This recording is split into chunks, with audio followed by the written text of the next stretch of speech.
السلام علیکم ورحمۃ اللہ وبرکاتہ۔ حزب البحر کے متعلق ایک ویڈیو جس میں نے یہ بات کی تھی، اس کا ٹائٹل ہے خبردار حزب البحر کے عمل بننے کی غلطی نہ کریں۔ تو کچھ لوگوں نے کمنٹس کیے، ان کی ڈاؤٹ کو دور کرنے کے میں کمنٹسوں کے سوالات کے جوابات دینے کی کوشش کر رہا ہوں۔ دو ویڈیو بنائی، تیسری بھی بنانے کی یہ کوشش کر رہا ہوں کہ جو غلط فہمی آپ کے دلوں میں دماغوں میں ہے اس کو دور کر لے، اور اس کے بارے میں جو حزب البحر جس طرح باطنی کے متعلق لوگوں نے مجھے ایک برا بلا کہا، اس کی وضاحت کی تو سمجھ آئی۔ تو شاید میرے اس ایک ویڈیو میں سمجھانے کی کمی تھی، کیونکہ 10 منٹ کی ویڈیو میں نہ سمجھا سکا۔ ابھی 10 منٹ کی دو ویڈیو اور بنا لی، اور یہ پتہ نہیں کتنے کی بنے گی۔ تو سمجھانے کی شاید میری غلطی تھی کہ میں سمجھا نہ سکا۔ تو انشاءاللہ تعالیٰ اس میں بھی آپ کو سمجھانے کی کوشش کر رہا ہوں۔ تو اس ویڈیو میں کمنٹس پڑھ رہا ہوں کہ آپ لوگوں کو سمجھا سکوں کہ بھائی حزب البحر سے میں کیوں منع کر رہا ہوں، آپ کو کب اور کیسے پڑھنا چاہیے۔ حالانکہ اس وقت میں نے اس کا چلہ بذات خود بھی نہیں کیا تھا، اور اب میں نے خود اس کے چلے کیے ہوئے ہیں، زکوٰۃیں نکالی ہیں۔ تو اب کوئی ٹینشن مجھے بھی نہیں، لیکن پھر بھی میں اس کا چلہ کرنے کے بارے میں آپ کو زیادہ مشورہ نہیں دے سکتا۔ تو ایک اور صاحب نے کمنٹس کیا، محمد علی منگنری ایڈوائٹڈ، اس طرح کوئی نام ہے۔ Okay routinely one time day حزب البحر ٹو جائز نقوش مقصد کے لیے پڑھ سکتے ہیں۔ تو جی ہاں، مقصد کے لیے کسی ڈیلی روٹین میں تو پڑھ سکتے ہیں، لیکن میں چلے کے متعلق بات کر رہا تھا کہ نہ کریں آپ اس کی، کیونکہ کسی صاحب علم کی اجازت اگر ہو تو پھر کر لیں، ورنہ اس کو ہرگز نہ کریں، خود سے اپنی طرف سے حزب البحر کا چلہ نہ کریں۔ اور میں بھی حزب البحر کا عامل ہوں، باس آفیشیل گیمر۔ تو اللہ اس کی تاثیر اور اس کی برکت اور اس کو صحیح جگہ استعمال کرنے کی آپ کو توفیق دے دی، کیونکہ ایک جن کا واقعہ تھا کہ وہ حزب البحر کا عامل تھا اور لڑکیوں کو اغوا کرتا تھا، اور کوئی بھی اس جن کے یعنی اس کو قابو نہیں کر سکتا تھا، کیونکہ وہ خود حزب البحر کا عامل تھا۔ اور ایک ایسے عامل سے ان کا پھر رابطہ ہوا، یعنی واسطہ پڑا کہ وہ بھی حزب البحر کا عامل تھا، تو لہٰذا دونوں کے درمیان بہت زیادہ آپس میں مار تکرار ہوئی، اور آخرکار جن ہار گیا، کیونکہ انسان کو اللہ تعالیٰ نے جو درجہ دی اشرف المخلوقات کی وجہ سے وہ بچ گیا۔ تو اس کی وجہ سے پھر اس نے بتایا کہ وہ جن تو تھا، اس نے حزب البحر کا عامل کیا، لیکن کسی مرشد کی رہنمائی میں نہیں کیا تھا، لہٰذا وہ اس کا غلط استعمال کر رہا تھا، اور انسانوں کی عورتوں اور خواتینوں کو اور جوان لڑکیوں کو نقصان پہنچانے میں ماہر تھا۔ اور کوئی عامل اس کے سامنے اس لیے نہیں ٹک رہا تھا کیونکہ حزب البحر کا چلہ کوئی عام چلہ نہیں ہے جو کہ انسان کر سکے،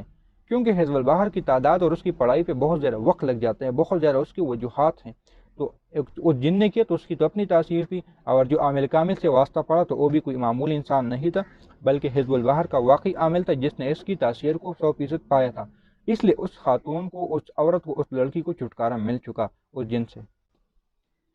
ایک صاحب کا ہے سید الرحمن علی، شاید اس کا تو میں نے ایک اور کمنٹ پہ جواب دے دیا، اگر یہ پڑھنا نہیں ہے تو سب پڑھنے کو کہتے ہیں، اور یہ بھی پڑھنے کے لیے ہی ہے۔ شاید آپ نے پہلے سوال بہت اچھا کیا تھا، جو میں نے کسی اور ویڈیو میں آپ کو جواب دے دیا ہے، بالکل صحیح ہے۔ اگر یہ پڑھنا نہیں ہے تو سب تو پڑھنے کو کہتے، سب بھی پڑھنے کو کہتی ہے، لیکن یہ بات یاد رکھ لینا کہ سب کو میں بتاتے، خود میرے پاس ایسے بہت سارے کیس آتے ہیں لوگوں کے کہ فلاں نے بتایا اس کے نقصان ہوئے۔ میں کوئی عملیات کا گرو نہیں ہوں، کوئی عملیات کا بادشاہ نہیں ہو، ابھی بھی میں نے کوئی چلے وغیرہ بھی نہیں کاٹے۔ میں اپنے تجربات بتا رہا ہوں جو میں نے کئی سالوں میں لوگوں کے دکے کھائے، لوگوں کو پیسے دے دے کے میں نے جو حالات سے میں گزرا ہوں، میں اپنے تجربات بتا رہا ہوں۔ پڑھنے کی چیز ہے، لیکن جب اس کے رجت اور آپ کے نقصان پڑ جائے گا تو پھر میں ایک بات سمجھانے کی کوشش کرتا ہوں، اور اس لیے مجھے اکثر لوگ کہتے ہیں کہ آپ یہ اس وجہ سے آپ کی ویوز کماتے، اور میں کہتا ہوں مجھے کوئی ڈاؤٹ نہیں ہے، کیونکہ لوگوں کو چاہیے گول گپا، ان کو چاہیے مٹھائی، ان کو چاہیے لڈو۔ لڈو سے مراد ہے بلی کو بکری کو گھاس دکھاؤ گے تو وہ گھاس کی طرف لپک کر آئے گی۔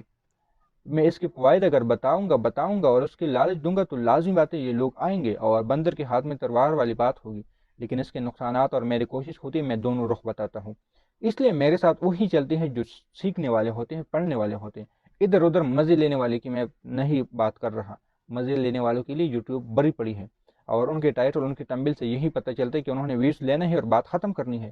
لیکن اس کے بعد اس کی اوپر جو بلائے اور مصیبتیں آفتیں نازل ہوتی ہے تو پھر میرے پاس آتے ہیں اور میں ان سے پھر لاکھوں کی ڈیمانڈ کرتا ہوں، اور پھر وہی پر بات بن جاتی ہے، کیونکہ لاکھوں کی ڈیمانڈ میں اس لیے کر لیتا ہوں اور لوگ بھی کر لیتے، اس کو سنبھالنا مشکل ہوتا ہے۔ لہٰذا اب آپ کے وہ لاکھوں بچ جائے، اور یا مجھ جیسے نااہل عامل کے ہاتھ یا کسی اور نااہل عامل کے ہاتھ چل جائے، اور وہ تو کہتے ہیں کہ بس سونے کی چڑیاں مل جائے، اس سے بچنے کے لیے میں کیا کرتا ہوں کہ میں پہلے وضاحتیں کرتا ہوں، سمجھاتا ہوں۔ بتاتا ہوں یہ نقصانات ہے، یہ نقصانات ہے، ورنہ حقیقت اس پہ لاکھوں کا خرچے بھی آتا ہے اگر کسی عامل کامل کی اجازت سے اس کی اثرات کو ختم کرنے ہو، ورنہ اگر کسی جھوٹے عامل کے ہاتھ چل جائے تو لاکھوں پہ لے گا پھر بھی علاج نہیں ہوگا۔ تو اس میں اپنے آپ کو بھی ایک کمزور عامل سمجھنے کی کوشش کروں گا کہ میں بھی، میرے پاس بھی آ جائے تو میں بھی شاید اس کا علاج نہ کر سکوں، میرے پاس خود کیا ہے اور دوسرے، اس لیے میں پہلے بتانے کی کوشش کر لیتا ہوں کہ بھائی نہ کرے اور نقصان آپ نہ اٹھا لیں۔ میں بذات خود میڈیکل کے فیلڈ کا ایک سرجیکل کا ڈاکٹر ہوں، تو اس لحاظ سے میں بعض دفعہ میڈیکل کی باتوں سے سمجھانے کی کوشش کرتا ہوں کہ ایک ڈاکٹر ایک شخص سے مریض آیا کہ بھائی آپ کو شوگر ہے، آپ یہ نہ کھاؤ، یہ نہ کھاؤ، اگر آپ نے یہ کھا لیا تو پھر کیا ہوگا؟ ہاتھ کٹ جائے گی، پیر کٹ جائے گی، پلا جگہ کٹ جائے گی، پلا جسم کا حصہ کٹ جائے گا۔ پہلے وضاحت کر دیتے، اس نے شوگر میں پرہیز کیا، ٹھیک ہے، نہیں کیا تو پھر لازمی بات ہے سرجن کا کام یہی ہوتا ہے کہ ان کا اس جگہ کو کاٹ دے، اس جگہ کی سرجری کروا لے۔ مقصد بتانے کا یہی ہے، باقی اللہ آپ کو سمجھائے۔ ایک اور صاحب بنگ ہومنیو، اس طرح کوئی نام ہے، بنگ ہومنیو، السلام علیکم بھائی، بہت اچھا، میں نے بھی سوچا تھا روز 17 دفعہ پڑھ لوں 40 دن تک، پر مجھے زیادہ کچھ پتہ نہیں، اور سورہ مزمل کیسا چلے کریں؟ یہ میرے خیال سے انڈیا سے ہے کیونکہ انڈیا کی تصویر انہوں نے لگائی۔ تو میں محترم آپ جو بھی ہے میں آپ کو بتانے کی کوشش کر لوں گا، آپ اس طرح پہلے کر لیں، 1 دفعہ یا 3 دفعہ یا 11 دفعہ اس نیت سے پڑھ لے کہ میں اس کو یاد کروا رہا ہوں، اس سے آپ کو کوئی رجت نقصان وغیرہ نہیں ہوگا۔ اور یہ ہر بندے کے لیے کہ 1 دفعہ، 3 دفعہ، 5 دفعہ، 11 مرتبہ اس کو پڑھ لے کہ میں اس کو یاد کرنے کی کوشش کر رہا ہوں۔ اور اس کے بعد پھر جب سفر کا 6، 7، 8 مہینہ آ جائے تو اس سے پہلے آپ انتظام کر لے کہ یوٹیوب پر بھی باقاعدہ اس کی کلاسز چلتی ہیں سفر کے مہینے میں، اور آپ وہاں سے 3 دن کا چلہ کر کے 120 کی تعداد میں اور آخری دن 125 کی تعداد میں حزب البحر کو کر سکتے ہو، پھر اس کے آپ عامل بن جاؤں گے۔ پھر اس کا صدقہ یہ ہوگا کہ 40 بندوں کو باقاعدہ آپ کھانا کھلاؤ گے،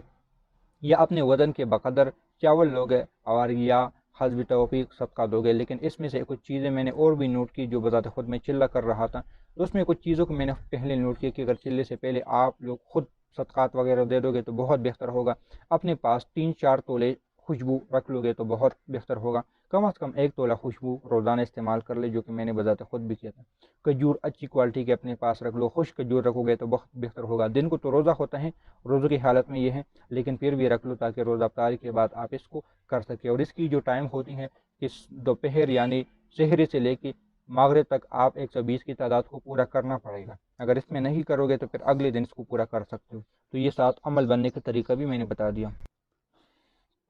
یہ ایک اور صاحب کا ہے، پورا میں نہیں بتاؤں گا کمنٹس کو کیونکہ اس میں ایک ادارے کا نام لکھا ہوا ہے، اور اس چیز سے میں یہاں پر یہ وضاحت کر لوں کہ کچھ اداروں سے میری بات چیت ہوگی کہ آپ ہمارے نام کو لے رہی ہو، لہٰذا ہمارے نام کو نہ لو، تو میں اب کسی ادارے کا نام نہیں لوں گا۔ تو اس میں بھی ایک ادارے کا نام آ رہا ہے جو کہ میں نہیں لوں گا۔ میں نے بھی کچھ عرصہ پہلے حزب البحر کی زکوٰۃ ادا کی تھی، ایک سلسلے یعنی ایک ادارے کا نام بتا رہے کہ بزرگ سے اجازت بھی لی تھی، مگر کچھ عرصے بعد بہت زبردست نقصان ہوا، اس کے بعد میں نے عمل ہی چھوڑ دیا۔ یہاں پہ میں اپنا واقعہ سنا دیتا ہوں۔ حزب البحر کا چلہ جب اس بار ہم نے کیا 2022، تو گھر آنے کے بعد میرا دل تھا کہ میں اب فوراً صدقہ کر لوں، لیکن پیسوں کی کمی تھی کیونکہ آ رہے تھے خرچہ غالباً 10-15 ہزار روپے، یا 5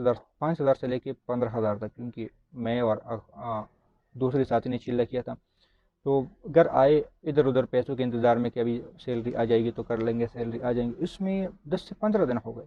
اور اس 10 سے 15 دن میں ہمارا ویسے کا ویسا 20 سے 25 ہزار کا نقصان ہوا، ایک 14-15 ہزار کا موبائل ٹوٹ گیا، اور اس طرح جسمانی نقصان بھی ہوئے۔ اور یہ صرف اس لیے کہ میں نے حزب البحر کے زکوٰۃ ادا کی، پھر اس کے صدقات نہیں دیے۔ تو میں بذات خود، حالانکہ اس کا میں نے ایک دفعہ چلہ کیا تھا، اور دوسری سال میں نے چلہ تو کیا، زکوٰۃ ادا نہ نکالی۔ زکوٰۃ سے مراد یعنی جو پیسوں سے میں نے، جو میرا ذاتی ارادہ تھا کہ میں روٹیاں پکاؤں گا اور حلوہ پکاؤں گا، اور اس پہ مجھے لگ گئے یعنی پیسے نہیں تھے، تو اس کی وجہ سے مجھے 10 سے 15 دن لیٹ ہونا پڑا، اور اس 10 سے 15 دن میں میرے اور نقصانات ہوئے، جس میں میرا موبائل ٹوٹ گیا۔ اگر پھر سوچ رہا تھا کہ اگر اسی موبائل کو بیچ کے پھر میں صدقات دیتا تو کتنا اچھا ہوتا، موبائل بھی ویسے ٹوٹ گیا، ویسے جسم کے بھی کچھ حصے ٹوٹ گئے، حقیقت ہے، اور اس طرح نقصانات ہو گئے۔ تو یہ بھی حقیقت ہے کہ نقصان ہوتے بذات خود میرے ہو گئے، تو میں آپ لوگوں کو کیسے بتا دوں؟ جب میرے ساتھ ایسا ہوتا ہے تو آپ لوگوں کو میں کیوں نہ بتاؤں؟ سورہ مزمل کے چلے میں نے اپنی طرف سے ان کو اجازت دی تھی کہ بھائی کروا لے، کوئی صدقہ وغیرہ نہ دے، میں نمٹا لوں گا، لیکن اسٹوڈنٹ اتنے زیادہ تھے کہ ان کی بوجھ کو میں سنبھال نہیں سکا، ایک ہفتے میں میرا 60 سے 80 ہزار روپے کا نقصان ہو چکا تھا، ایک ہفتے میں، کچھ دنوں میں 60 سے 80 ہزار کا نقصان میرا پٹافٹ ہو گیا تھا۔ پھر میں نے سب کو کہا تھا کہ بھائی میری بس سے باہر ہے، اپنی ذمہ داری پہ خود کروا لو، میں نہیں کروا سکتا، میرے جیب اتنی اجازت نہیں دیتی۔ تو یہ کچھ باتیں ہیں اور یہ حقیقت ہے۔ پھر آپ لوگ کہتے ہو کہ آپ ہمیں منع کر رہے ہو، یہ کر رہے ہو، یہ کر رہے ہو، تو اس لیے کر رہے ہو کیونکہ میں خود گزرتا ہوں، میں خود اگر چلے کرتا ہوں تو ان چلوں میں جو مشاہدات اور واقعات ہوتے ہیں میں آپ لوگوں کو بتا دیتا ہوں، حالانکہ چلے کے مشاہدات کوئی نہیں بتاتا، نہ سمجھانے کی کوشش کرتے ہیں۔ اس کی وجہ یہ ہوتی ہے کہ بھئی ہم نے محنت کی 40 دن مرغی کی طرح ایک جگہ انڈے پہ بیٹھ گئے تو ہم کیوں بتائیں کسی کو؟ میں نے اس کام کو نہیں کیا، میں نے مشاہدات بتائے، واقعات بتائے، حالات بتائے۔ اس بار یہ بھی بتا رہا ہوں، اپنے گھر کی بات بتا رہا ہوں کہ میرا موبائل ٹوٹ گیا، میرا ہاتھ ٹوٹ گیا، ایک اور مسئلہ آ گیا، جسم کا ایک حصہ ٹوٹ گیا، تو یہ میں نے زکوٰۃ ادا نہیں کی تھی۔ میرے ساتھ ایسا ہوا ہے تو آپ لوگ جو چلہ نہیں کرتے اور پھر ویسے پلٹے ہو تو ان کے ساتھ کیا ہوگا، تو اس بات کو یاد رکھ لینا۔ ایک آخری کمنٹس پڑھ لیتا ہوں، بس یہ ویڈیو بھی لمبی ہو گئی اور ویڈیو اس پہ بناؤں گا۔ نازیہ بٹی، یہ صاحب غلط کہہ رہا ہے، مفتی صاحب نے کہا کہ اسے روز صبح پڑھنا چاہیے، میں روز پڑھتی ہوں، اللہ کا شکر ہے کوئی ایسا بات نہیں بنی۔ تو روز پڑھو، اچھی بات ہے۔ پھر کہوں گا چلے اور وظیفے میں فرق ہے۔ چلہ آپ وظیفے کی شکل میں کر رہے ہو اور چلے کی شکل اور ہوتی ہے، لہٰذا میں اپنی جگہ پہ ٹھیک ہوں اور آپ اپنی جگہ پہ ٹھیک ہے، کیونکہ میں نے آپ کو سمجھانا تھا کہ چلے اور وظیفے میں کیا فرق ہے۔ تو لہٰذا آپ بالکل درست فرما رہی ہو کہ میں غلط کہہ رہا ہوں کہ جس کے کوئی نقصان، لیکن پڑھائی میں یعنی کہ آپ کی نظر میں حزب البحر کا کوئی نقصان نہیں ہے، میرے نظر میں نقصان ہے، تو آپ جس نظریے سے کہہ رہے ہو اس میں نقصان نہیں ہے، میں جس نظریے سے کہہ رہا ہوں اس میں نقصان ہے۔ آپ وظیف کی شکل میں کہہ رہے ہو، وظائف میں پڑھ لو، اللہ تعالیٰ پڑھ لو، کوئی نقصان نہیں۔ چلے کی شکل میں کرو گے تو پھر جان سے بھی ہاتھ دھو سکتے ہو، کوئی بات نہیں۔ تو یہ تھی ایک اور ویڈیو حزب البحر کے سوالات اور کمنٹس کے متعلق۔ انشاءاللہ ایک اور ویڈیو بھی اس پہ بناؤں گا۔ ویڈیو اچھی لگی، اس میں کوئی رائے ہے، کوئی کمنٹس ہے، کوئی بات بتانا چاہتے ہو تو مجھے کمنٹ سیکشن میں ضرور کر لیں۔ اللہ حافظ۔